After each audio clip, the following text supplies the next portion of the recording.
Хей, здравейте хора!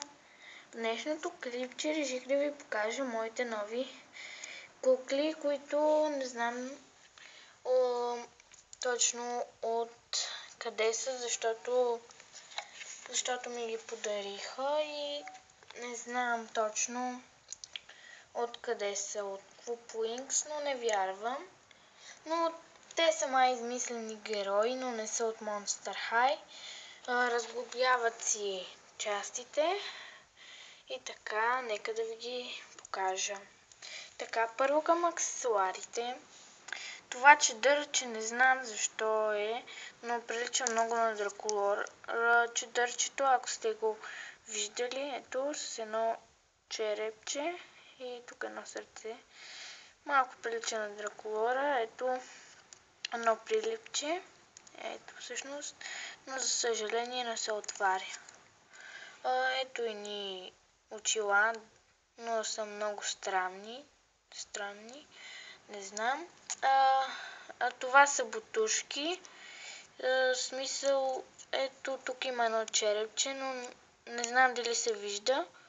И тук едно цвете, ето, но не знам дали се вижда, ето, май се вижда, точно не знам. Това са едни перуки, ето, това е за синята кукла, а тази е за розовата кукла. Така, добре. Ето куклите, така. Ето нейните обувки на тази кукла. Ето, нека да започнем първо с тази.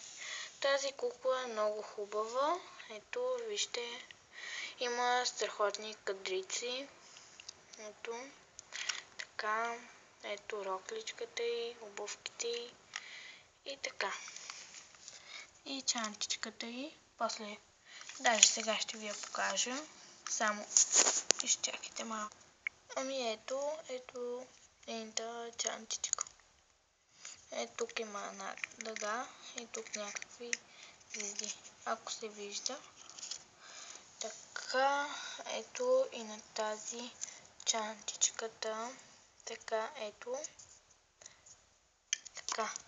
А пък тази кукла аз си направих две опашки, защото има много бухнала коса и страхотни кичури отново. Така, лилави. Така. Тук има това всъщност, ето това тук, дето е нещо като болеро. Не е на тази кукла, е на една друга кукла. Ще ви я покажа. Ето нейните обувки, страхотни са.